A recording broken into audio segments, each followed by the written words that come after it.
ओम शांति। संगम युग, प्रभु मिलन के मेले का युग। भक्ति में जिसकी एक झलक पाने के लिए हम तरसा करते थे, उससे निरंतर सम्मुख मिलन मनाने का, उसके निरंतर साथ का अनुभव करने का युग, जिसके लिए शास्त्रों में कहा गया, आत्मा परमात्मा अलग रहे बहुकाल। सुंदर मेला कर दिया जब सदगुरु मिला दलाल। यहाँ स्वयं शिव बाबा ही हमारे सदगुरु के रूप में आकर हमें इस मिलन मेले का सुख देते हैं। यह विचित्र मेला है। कैसे हर आत्मा बाबा के साथ का अनुभव करते हुए इस मेले में अनेकानेक प्राप्तियों से मालामाल हो जाती है। अगर हम भक्ति के मेले और इस रूहानी मेले का कॉन्ट्रास्ट लिखे, दोनों का अंतर लिखे, तो कितने सारे पॉइंट्स उसमें से निकल आएंगे। उसमें धक्के हैं, उसमें भटकना है, उसमें खर्चा है, न जाने कितने सारी रस्में और कर्मकांड है। और यहाँ पर मन बुद्धि को एक ठिकाना मिल जाता है। डायरेक्ट बाबा से मिलन मनाते हुए आत्मा जन्म जन्मांतर की थकावट को मिटाकर अनेकों जन्मों की प्रारब्ध अपने बना लेती है। भाग्य की लकीर हमारी ऊंची हो जाती है और उस प्राप्ति का आधार सिर्फ एक शब्द, मेरा बाबा। इसी बाबा से मिलन की खुशी के हम गीत गाते, बाबा से अनेक अनेक सौगाते और वरदान हम प्राप्त करते। तो इस रूहानी मिलन मेले की अनेक अनेक प्राप्तियां जो होती हैं, आज बाबा ने मुरली में उसका वर्णन किया है। 26 अप्रैल 1984 के बाबा के ये महावाक्य, जिनमें अति सुंदर अनुभूति बाबा ने एक एक महावाक्य के साथ कराई है। और इस मिलन मेले का महत्व जानने वाली हर आत्मा कभी भी उस सुख से खुद को वंचित नहीं रखना चाहेगी और ही अनेकों अन्य आत्माओं के लिए कोशिश करेगी कि वो सुख उन्हें भी मिले। तो इस मिलन मेले की प्राप्तियों के साथ साथ बाबा ने टीचर्स से और अलग अलग पार्टियों से भी बात की है। उसमें भी कुछ और अनमोल शिक्षाएं बाबा ने हम सभी के प्रति दी है। तो चले बाबा के सामने दादी के तन में बाबा की उपस्थिति को महसूस करते हुए भरी सभा के बीच बाबा के पर्सनली मेरे प्रति उच्चारे हुए ये महावाक्य इतने अटेंशन और एकाग्रता से बाबा की यह मुरली सुनेंगे। मुरली का सार है, रूहानी विचित्र मेले में सर्व खजानों की प्राप्ति। रूहानी विचित्र मेले में सर्व खजानों की प्राप्ति। सदा श्रेष्ठ मतदाता शिव बाबा अपने सुपात्र आज्ञाकारी बच्चों प्रति बोले, आज बाप दादा बच्चों के मिलन की लगन को देख रहे हैं। सभी दूर दूर से किस लिए आए हैं? जितना ट्रैवल करके, इतनी मेहनत करके, खर्चा करके क्यों पहुंचते हैं? मिलन मनाने के लिए, अर्थात मेले में आए हो। यह रूहानी मेला विचित्र मेला है। अब विचित्र क्यों कहा है? क्योंकि आगे एक एक पॉइंट बाबा ने बताया है। देख, बाबा कहते इस मेले का मिलना भी विचित्र है। मिलने का जो विधि है, तरीका, वो भी विचित्र है। और विचित्र आत्माएं विचित्र बाप से मिलती है। पहला जो विचित्र था, वो विचित्र का मीनिंग होता है वंडरफुल, दुनिया से अलग, अनोखा। और ये जो बाद में विचित्र आत्माएं विचित्र बाप कहा, इसका भाव होता है इस देह रूपी चित्र से अलग, अशरीरी। तो विचित्र बाप, विचित्र आत्माओं का यह मिलन, विचित्र तरीके से ये मेला होता है, अजीब तरीका है, अनोखा है। यह सागर और नदियों का मेला है, ईश्वरीय परिवार के मिलन का मेला है। आत्माएं परमात्मा से तो मिलती ही है, लेकिन देखो किसी भी सेंटर पर 100, 200, 500, 1000 तक भाई बहने होंगे, स्टूडेंट, है ना। और मधुबन जाते हैं तो कितना बेहद परिवार से मिलन होता है। तो यह ईश्वरीय परिवार के मिलन का मेला है। यह मेला एक बार के मेले से अनेक बार की सर्व प्राप्ति करने का मेला है। क्या क्या मिलता है आगे बाबा बताते। इस मेले में खुले भंडार, खुले खजाने हैं। कोई पैसा देकर खरीदने वाली बात नहीं है, या कोई लिमिट नहीं है कि इतना ही ले सकते हो। खुले भंडार, खुले खजाने हैं। जिसको जो खजाना चाहिए, जितना चाहिए, उतना बिगर खर्चे के अधिकार से ले सकते हो। लॉटरी भी है। जितनी भाग्य की श्रेष्ठ लॉटरी लेने चाहो उतनी ले सकते हो। अभी लॉटरी लो और पीछे फिर नंबर निकलेगा, ऐसा नहीं है। दुनिया में तो लॉटरी का सिस्टम ये होता है ना, लॉटरी की टिकट आज खरीदी, फिर अगले सप्ताह, अगले महीने ऐसे कोई वो लकी ड्रॉ निकलता है, फिर पता चलता है कि हाँ मेरी लॉटरी का नंबर लगा या नहीं। बाबा कहते यहाँ ऐसा नहीं है। अभी जो लेना है, जितनी भी लकीर भाग्य की दृढ़ संकल्प द्वारा खींचना चाहो उतनी खींच सकते हो। तभी कहा ना खुले भंडार है। सेकंड में लॉटरी ले सकते हो। इस मेले में जन्म जन्म के लिए राज्य पद का अधिकार ले सकते हो। अर्थात इस मेले में राजयोगी सो जन्म जन्म के विश्व के राजे बन सकते हो। देखो ऐसा देखा कोई मेला इतनी प्राप्तियां कराने वाला। जितना चाहे भंडारे खुले, खुले खजाने, लॉटरी जितनी मर्जी चाहे ज्यादा लगा लो, जितना चाहे अपना श्रेष्ठ राज्य भाग्य लेना है, जन्म जन्मांतर के लिए लेना है वो ले लो, सेकंड में मिलेगा सब कुछ। जितनी बड़ी प्राप्ति की सीट चाहिए वह सीट बुक कर सकते हो। और बुकिंग भी अभी चल रही है संगम युग पर, इसी मेले में होती है ये बुकिंग। इस मेले में विशेष सभी को एक गोल्डन चांस भी मिलता है। देखो गिनते जाओ प्राप्तियां इस मेले में कितनी होती है। लॉटरी भी हो गई, खजाने भी हो गए, राज्य भी हो गया। अब और क्या, और कौन सा गोल्डन चांस मिलता है। बाबा कहते वह गोल्डन चांस है दिल से मेरा बाबा को हो और बाबा के दिल तख्त नशीन बनो। अच्छी ऑफर है ना, कितना अच्छा चांस है। बाबा के, भगवान के दिल के अधिकारी बनना, उसके हृदय सिंहासन पर आसीन आसन हो जाना हमारा। आप सोचो।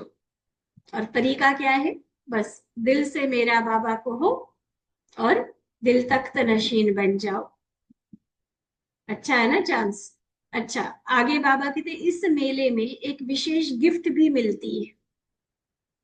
वह गिफ्ट है छोटा सा सुखी और संपन्न संसार।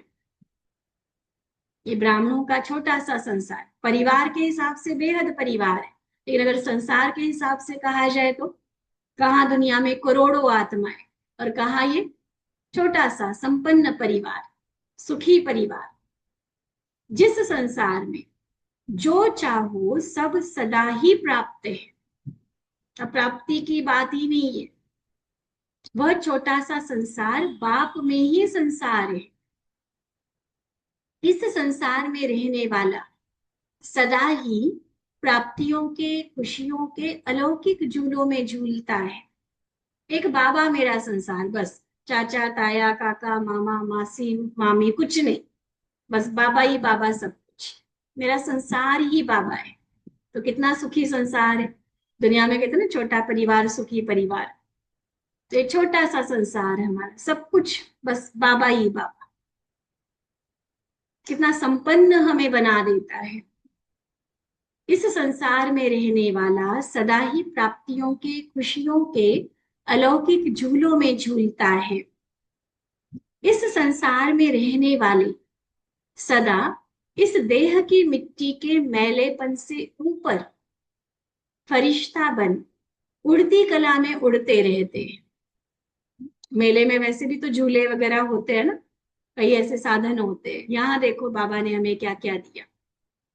अलौकिक प्राप्तियों के झूले हैं, अविनाशी खुशियों का झूला है, फिर देह की मिट्टी से ऊपर फरिश्ता बनकर उड़ती कला वाली उड़ान है, सदा रत्नों से खेलते पत्थर बुद्धि और पत्थरों से पार रहते हैं। खेलने के लिए भी देखो बाबा ने कितने अनमोल ज्ञान रतन हमें दिए। मन बुद्धि को बिजी रखो, उसी में मनोरंजन होता रहेगा। तो ये ज्ञान क्या है? हमारे लिए खिलौने हैं अलग अलग तरह के। सदा परमात्मा साथ का अनुभव करते हैं। तुम ही से खाऊं, तुम ही से सुनूं, तुम ही से बोलूं, तुम ही से सर्व संबंध की प्रीति की रीति निभाऊं, तुम्हारी ही श्रीमत पर आज्ञा पर हर कदम उठाऊं। एक बाबा संसार है ना, एक बाबा के साथ का अनुभव कर रहे हैं। तो चाहे खा रहे, पी रहे हैं, सुन रहे, बोल रहे हैं, प्यार निभा रहे हैं, बस एक बाबा की श्रीमत पर, एक उसी की आज्ञा पर चलने वाले। यही उमंग उत्साह के खुशी के गीत गाते रहते हो ना, तुम्ही से खाऊं, तुम्ही से बैठूं। तो ऐसा संसार इस मिलन मेले में होता है। बाप मिला, संसार मिला। ये बहुत अंदर की गहरे प्यार की अनुभूति है। ये सिर्फ शब्द नहीं है कि बाबा मिला तो सब कुछ मिला, बाबा ही मेरा संसार है। गीत किसी के बनाए हुए गाना या सुनकर उस आनंद में जाना वो टेम्पररी बात है।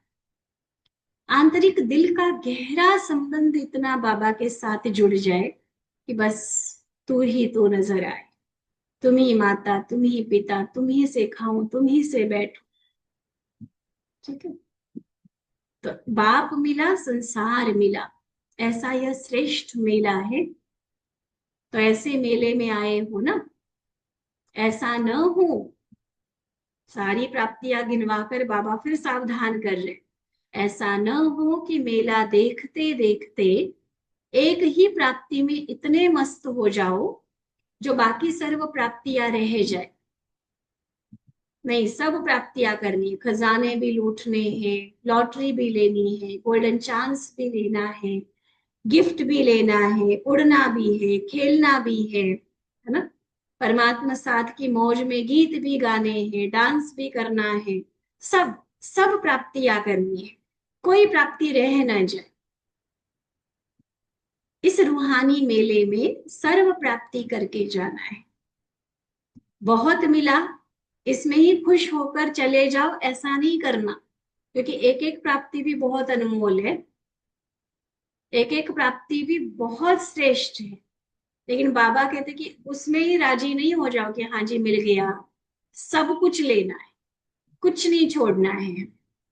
बाबा क्लियर बोल रहे हैं, पूरा पाके जा। अभी भी चेक कर, मेले की सर्व प्राप्तियां प्राप्त की। जब खुला खजाना है, कोई टिकट नहीं है, कोई खर्चा नहीं है, कोई लिमिट नहीं है, जब खुला खजाना है तो संपन्न होकर ही जाना। फिर वहां जाकर ऐसे नहीं कहना कि ये भी करना था, जितना चाहिए था उतना नहीं किया, ऐसे तो नहीं कहेंगे ना। देखो दोबारा बाबा की मुरली को इसको रिवाइज कर, कितनी प्राप्तियां बता। ऐसे तो और लंबी लिस्ट बन सकती है। तो उसमें देखो क्या क्या प्राप्त हो सकता है जो बाबा ने ऑफर किया है, और सच में मैंने अपने प्रैक्टिकल जीवन में क्या क्या प्राप्त किया है। तो वो जो नहीं प्राप्त किया है ना, उसकी भी बड़ी लंबी लिस्ट बन जाएगी।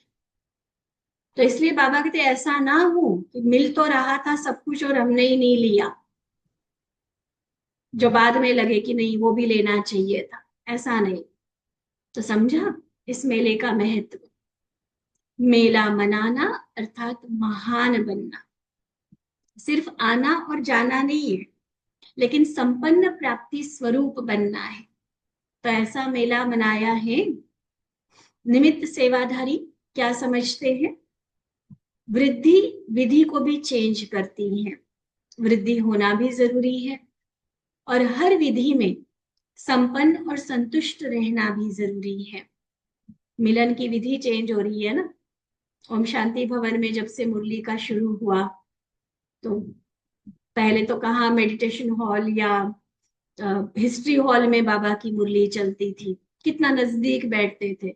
और अब ओम शांति भवन में उसकी तो स्टेज ही उतने हॉल जितनी थी, तो बाकी जो हॉल में बैठने वाले कितने दूर दूर हो गए। तो विधि तो चेंज हुई ना, कहाँ पर्सनली मिलना, कहाँ ग्रुप्स में मिलना, फर्क तो पड़ा ना। तो बाबा कहते लेकिन ये वृद्धि होना भी ड्रामा की नूंद है, जरूरी है ये भी। और हर विधि में जो भी विधि बदलती जाएगी, उस विधि में ये नहीं कहे कि पहले ऐसे होता था अब क्यों नहीं होता, कंप्लेंट्स की बात नहीं होती। हर विधि में संपन्न और संतुष्ट रहना भी जरूरी है। अभी तो फिर भी बाप और बच्चे का संबंध से मिलते हो, समीप आते हो, फिर तो दर्शन मात्र रह जाएंगे। और हुआ ना ऐसा भी। अच्छा, फिर टीचर्स के साथ बाबा विशेष बात कर रहे हैं। सदा याद और सेवा का बैलेंस रखने वाली और सदा बाबा की ब्लेसिंग लेने वाली। जहां बैलेंस है वहां बाबा द्वारा स्वतः ही आशीर्वाद तो क्या, वरदान प्राप्त करते हो। आशीर्वाद तो फिर भी थोड़ी छोटी चीज हो गई ना, टेम्पररी चीज हो गई। यहाँ तो वरदान मिलते हैं बाबा से, लेकिन किनको, जो बैलेंस में रहते हैं याद और सेवा के, उनको बाबा की ब्लेसिंग अर्थात वरदान मिलता है। जहां बैलेंस नहीं वहां वरदान भी नहीं, और जहां वरदान नहीं होगा तो मेहनत करनी पड़ेगी। वरदान का मतलब ही होता है असंभव को संभव, मुश्किल को आसान करने की शक्ति मिलती है। और अगर वरदान ही नहीं है तो बहुत मुश्किल, बहुत मेहनत करनी पड़ेगी। तो वरदान प्राप्त हो रहे हैं और सर्व प्राप्तियां सहज हो रही है। ऐसे वरदानों को प्राप्त करने के सेवाधारी हो ना, सदा एक बाप, एक रस स्थिति और एक मत होकर के चलने वाले। ऐसा ग्रुप है ना, जहां एक मत है वहां सदा ही सफलता है। तो सदा हर कदम में बाप वरदाता द्वारा वरदान प्राप्त करने वाले। ठीक है, सदा हर कदम में बाप वरदाता द्वारा वरदान प्राप्त करने वाले ऐसे सच्चे सेवाधारी सदा अपने को डबल लाइट समझकर सेवा करते रहो। जितना हल्के उतना सेवा में हल्कापन, और जितना सेवा में हल्कापन उतना सभी सहज उड़ेंगे और उड़ाएंगे। देखो, हर चीज का लिंक बाबा ने जोड़ा। पहले कहा याद और सेवा का बैलेंस, बैलेंस से मिलेंगी ब्लेसिंग अर्थात बाबा का वरदान। वरदान से क्या होगा, सहज सर्व प्राप्तियां होंगी। और सर्व प्राप्तियां सर्व वरदान है, बाबा का साथ है, तो हर सेवा में हल्के रहेंगे। भारी नहीं, टेंशन वाली सेवा नहीं होगी, हल्के मनोरंजन की रीति से सेवा होती रहेगी। और ये जो सेवा में हल्कापन है, तब सभी की उड़ती कला होगी। डबल लाइट बन सेवा करना, याद में रहकर सेवा करना, यही सफलता का आधार है। उस सेवा का प्रत्यक्ष फल मिलता ही है। फिर पार्टियों से बाबा बात कर रहे हैं। संगम युग सदा सर्व प्राप्ति करने का युग है। संगम युग श्रेष्ठ बनने और बनाने का युग है। ऐसे युग में पाठ बजाने वाली आत्माएं कितनी श्रेष्ठ हो गई। तो सदा यही स्मृति रहती है कि हम संगम युगी श्रेष्ठ आत्माएं हैं। रहता है याद, या दुनिया में जाकर दुनिया वालों की तरह बन जाते हैं। बाबा पूछ रहे, याद रहता है, स्मृति रहती है कि हम सर्वश्रेष्ठ संगम युगी आत्माएं हैं। ऐसे ही सर्व प्राप्तियों का अनुभव होता है। जो बाबा से प्राप्ति होती है, उस प्राप्ति के आधार पर सदा स्वयं को संपन्न भरपूर आत्मा समझते हो। इतना भरपूर जो स्वयं भी खाते रहो और दूसरों को भी बांटते रहो। कमी वाली तो बात ही नहीं है कि मुझे जितना चाहिए था नहीं मिला, नहीं, इतना मिल रहा है, इतना मिल रहा है कि दूसरों को भी बांटते जाओ। जैसे बाबा के लिए कहा जाता है ना, भंडारे भरपूर है, ऐसे आप बच्चों का भी सदा भंडारा भरपूर है, कभी खाली नहीं हो सकता। दाता के बच्चे हैं, खाली कैसे होंगे? सदा भरपूर भंडार, जितना किसी को देंगे उतना और बढ़ता जाएगा, बाबा खाली ही नहीं होने देगा। जहां हमने सफल किया, किसी की सेवा में लगाया, बाबा और भरेगा। जो संगम युग की विशेषता है वह आपकी विशेषता है। हम संगम युगी सर्व प्राप्ति स्वरूप आत्माएं हैं, इस स्मृति में रहो। संगम युग पुरुषोत्तम युग है। इस युग में पार्ट बजाने वाले भी पुरुषोत्तम हुए ना, इसलिए बाबा ने कहा जो संगम की महिमा वो आपकी। संगम को पुरुषोत्तम कहा, हम भी पुरुषोत्तम है।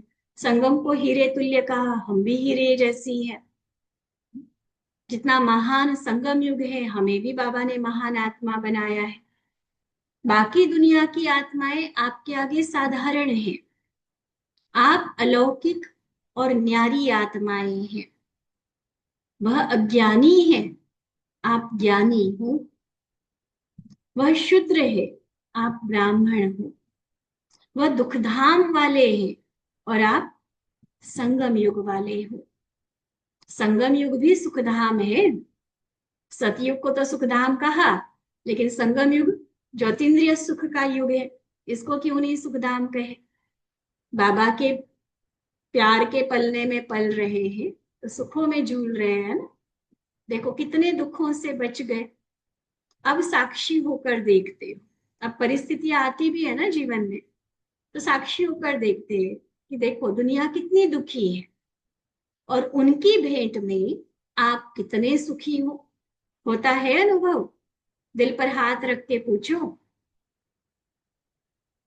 दुनिया वालों से कंपेयर करो अपनी जीवन, या अपनी ही पुरानी जीवन से अभी की जीवन कंपेयर करो। कितने झमेलों से, कितने दुख दर्द से, कितने धोखों से बाबा ने हमें बचा लिया। सुख की गोदी में पल रहे हैं, फर्क मालूम होता है ना। तो सदा हम पुरुषोत्तम युग की पुरुषोत्तम आत्माएं, सुख स्वरूप श्रेष्ठ आत्माएं हैं, इसी स्मृति में रहो।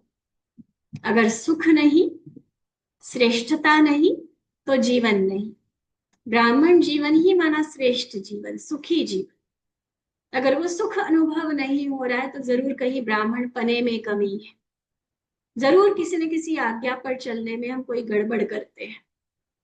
ये तो भगवान ने गारंटी ली हुई है हमारे सुखों की। सोचो। दूसरा ग्रुप बाबा के सामने, बाबा पूछते सदा याद की खुशी में रहते हो ना?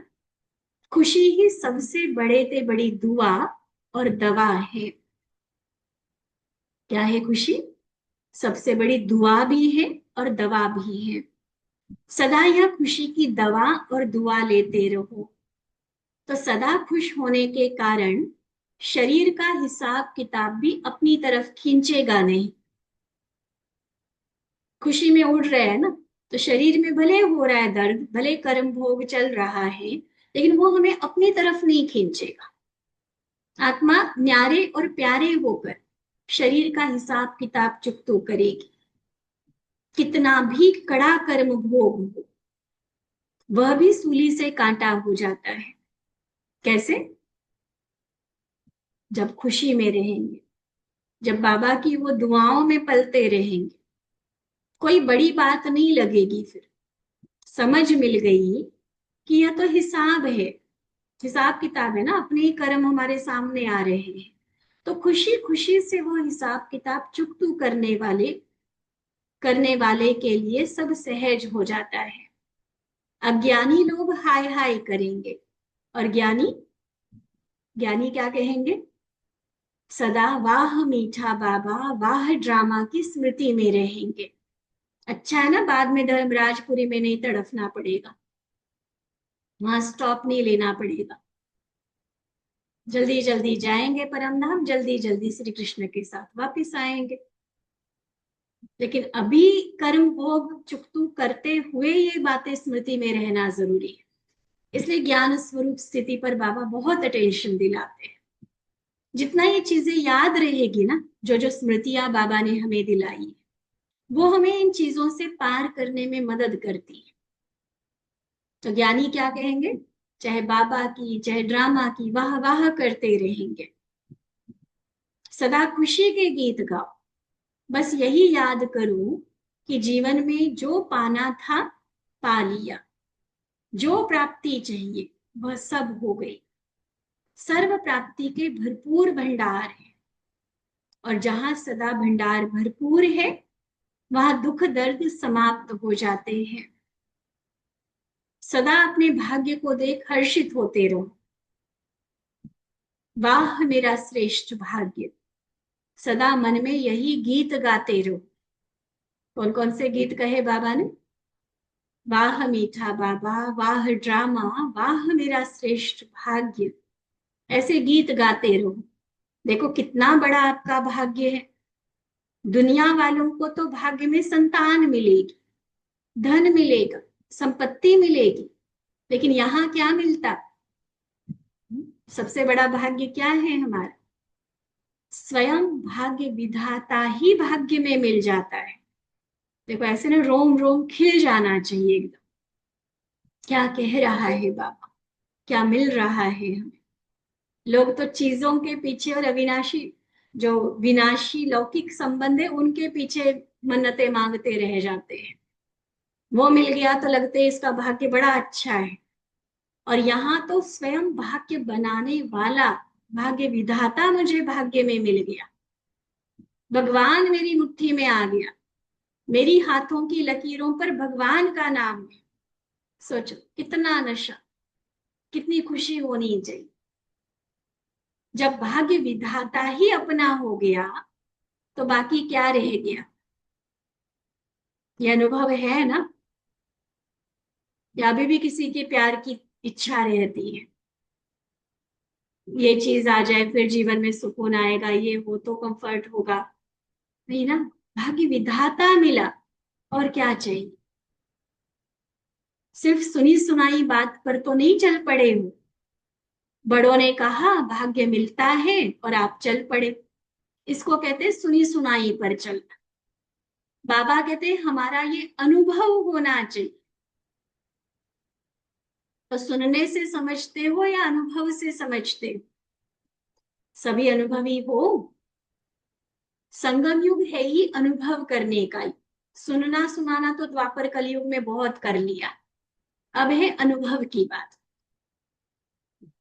अनुभव करने का युग है, इस युग में सर्व प्राप्ति का अनुभव कर सकते हो। अभी जो अनुभव कर रहे हो यह सतयुग में नहीं होगा। तभी तो बाबा के बच्चों ने गीत बना दिए, कहाँ मिलेगा बाबा ऐसा सतयुग में तेरा प्यार।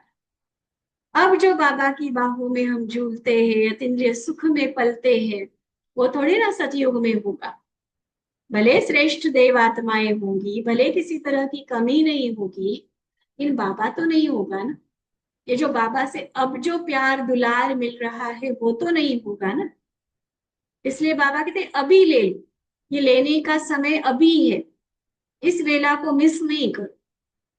यहाँ जो स्मृति है वो सतयुग में तो मर्ज हो जाएगी, भूल जाएंगे सब कुछ। यहाँ अनुभव करते हो कि बाप मिला है, तो वहां तो बाबा की बात ही नहीं है। संगम युग ही अनुभव करने का युग है। इस युग में सभी अनुभवी हो गए। अनुभवी आत्माएं फिर कभी भी माया से धोखा नहीं खा सकती, धोखा खाने से दुख होता है। अनुभव की अथॉरिटी वाले कभी धोखा नहीं खा सकते, वह सदा ही सफलता को प्राप्त करते रहेंगे, सदा खुश रहेंगे। तो वर्तमान सीजन का वरदान याद रखना। कौन सा वरदान, सदा सर्व प्राप्ति स्वरूप संतुष्ट आत्माएं हैं, संतुष्ट बनाने वाले। ये बहुत प्यारा संतुष्टता का वरदान बाबा ने दिया। अच्छा, सभी रूहानी मिलन मेला मनाने वाले, सर्व प्राप्तियों का संपूर्ण अधिकार प्राप्त करने वाले, सदा सुखमय संपन्न संसार अपनाने वाले, सदा सर्व प्राप्तियों के खुशियों के गीत गाने वाले, ऐसे सदा श्रेष्ठ मत पर चलने वाले आज्ञाकारी सुपात्र बच्चों, बाप दादा का याद प्यार और नमस्ते। हम रूहानी बच्चों की रूहानी बाप दादा को दिल व जान, सिख व प्रेम से नमस्ते नमस्ते नमस्ते। अच्छा, ओम शांति।